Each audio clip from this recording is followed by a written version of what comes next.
Kamu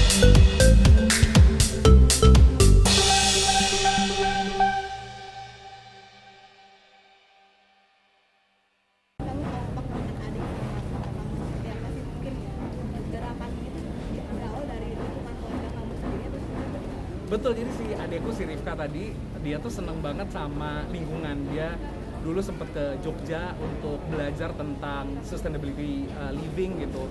Akhirnya pas kita ada brand ZM, kita lihat kayak apa ya yang bisa dikerjain sama si Rifka gitu. Terus aku juga seneng sebenarnya memanfaatkan limbah-limbah ini.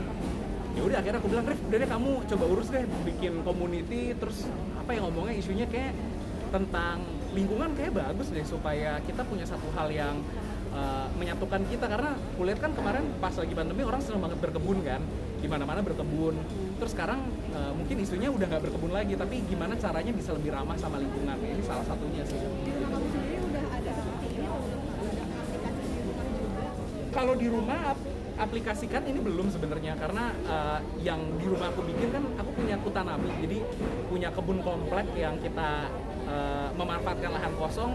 Kalau di rumah tuh sekarang akhirnya punya kayak kolam lele, terus punya kandang burung, terus punya ada kayak 12 bedeng kita bikin buat nanam pokcoy, nanam ada seledri, nanam cabe, jadi dimanfaatin aja sih. Jadi pinginnya juga mungkin ini bisa jadi salah satu referensi ke depannya, karena di taman tersebut belum ada bangku sama belum ada meja. Kayaknya aku mau coba bikin ini ke depannya, aku aplikasikan buat di sana sih. Kalau anak udah 6 tahun nih, Iya. diajarkan juga nggak sih sama cocok tanam atau seperti apa, diajak buat Wah sangat sih. Jadi kalau anakku Haula, dia kan baru TK 0 besar gitu ya. Jadi yang dia suka lakukan tuh kayak membuat aktivitas di luar. Aku seneng ngajarin dia aktivitas di luar gitu. Karena kan sekarang tuh anak-anak sukanya nonton gitu kan.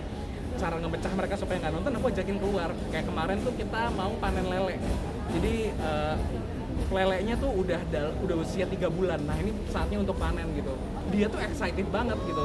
Cuman karena lele kan kolamnya agak kotor ya. Jadi kalau dia suruh masuk takutnya jadi terlalu nggak higienis. Akhirnya kita perbantukan untuk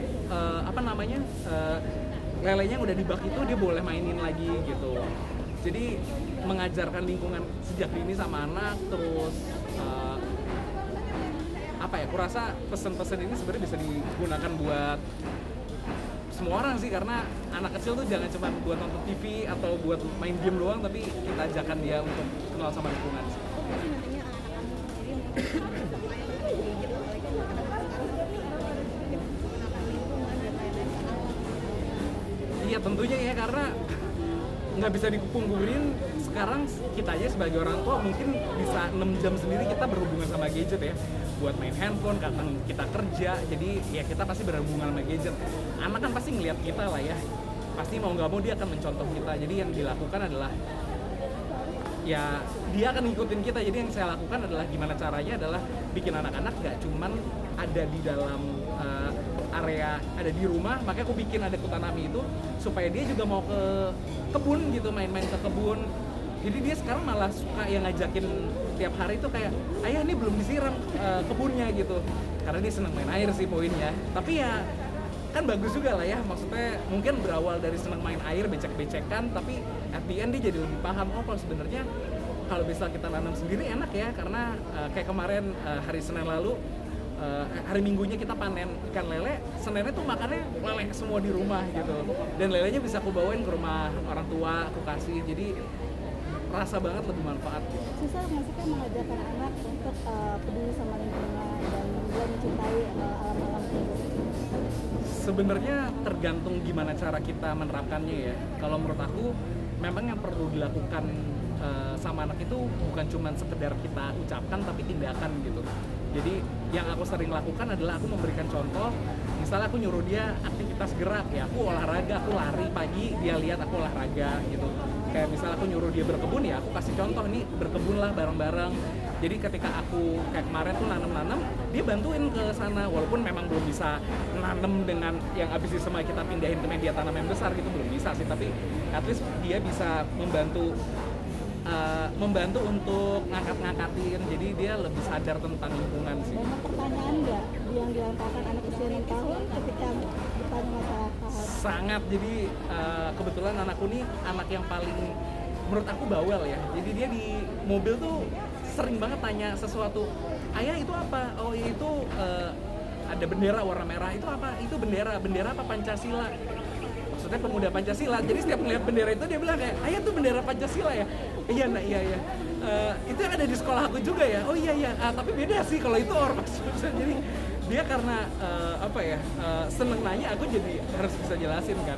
Kadang-kadang pertanyaannya juga suka unik-unik gitu, kayak ayah ini tuh mamalia atau bukan? Kayak misalnya dia lagi belajar tentang kura-kura sekarang. Ayah nih tahu nggak ini termasuk apa? Ayah tahu nggak kura-kura tuh umurnya bisa berapa tahun? Nggak tahu berapa. Tahu lah bisa 100 tahun. Oh iya bisa kayak gitu. Terus terus dia nanya, ayah tahu nggak kura-kura bisa keluar nggak dari cangkangnya? Bisa kali ya, kalau dia bosen dia ganti cangkangnya. Oh nggak bisa ya.